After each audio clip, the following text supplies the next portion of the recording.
Hallo und herzlich willkommen hier im Music Store in Köln.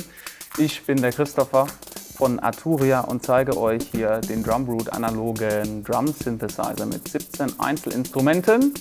Momentan dürfte es noch ziemlich das einzige Produkt sein, was hier in Deutschland gerade unterwegs ist, und das ist Grund genug für uns, mal reinzuhören.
Danke schon mal fürs Zuhören.